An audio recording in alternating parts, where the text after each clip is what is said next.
सभी को सुप्रभात। आज हम जानेंगे लॉर्ड वेलेज़ली के बारे में। लॉर्ड वेलेज़ली का कार्यभार 1798 ईस्वी से 1805 ईस्वी तक रहता है। लॉर्ड वेलेज़ली के बारे में कहा गया है कि इसने सहायक संधि पद्धति की शुरू की। भारत में सहायक संधि का प्रयोग वेलेज़ली से पूर्व फ्रांसीसी गवर्नर डुप्ले ने किया था। सहायक संधि करने वाले राज्य थे जिसका क्रम इस प्रकार है।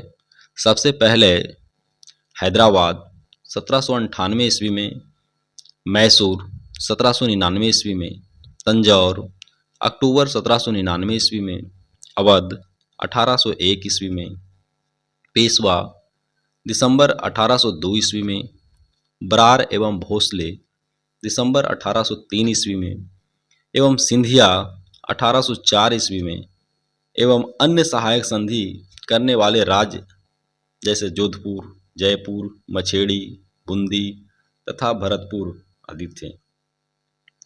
नोट में कहा गया है कि इंदौर के होलकरों ने सहायक संधि स्वीकार नहीं की थी।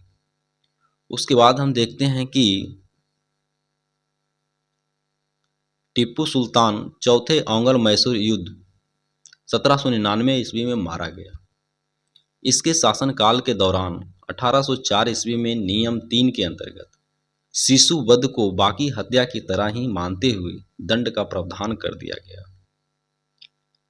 इसी ने 1800 ईस्वी कलकत्ता में नागरिक सेवा में भर्ती किए गए युवकों को प्रशिक्षित करने के लिए फोर्ट विलियम कॉलेज की स्थापना की, जो 1854 तक अंग्रेजों को वास्तविक भाषाओं की शिक्षा देने के लिए चलता रहा। उसके बाद नोट में कहा गया है कि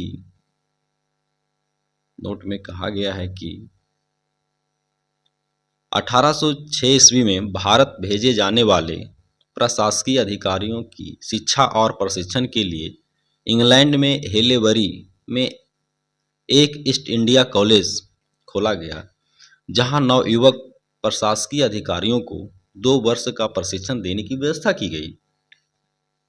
यहाँ स्वयं को बंगाल का शेर कहा करता था। यह जो है स्वयं को बंगाल का शेर कहा करता था। उसके बाद लॉर्ड कॉर्नवालिस का 1805 ईस्वी में दूसरा कार्यकाल शुरू हुआ, पर शीघ्र ही इसकी मृत्यु हो गई। किसकी? लॉर्ड कॉर्नवालिस की। उसके बाद हम देखेंगे सर जॉर्ज बार्लो, जिसका कार्यभार 1805 ईस्वी से 1807 ईस्वी तक रहता है। 1806 ईस्वी में बेलोर में हुई सिपाही विद्रोह में इसके कार्यकाल की महत्वपूर्ण घटना है।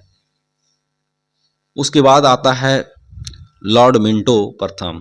इसका कार्यकाल 1807 ईस्वी से 1813 ईस्वी तक रहता है। इसके अंतर्गत हम देखते हैं कि इसके काल में रंजीत सिंह एवं अंग्रेजों के बीच 25 अप्रैल 1809 ईस्वी में अमृतसर की संधि हुई। मध्यस्थता जो किया था चार्ल्स मेटकॉफ।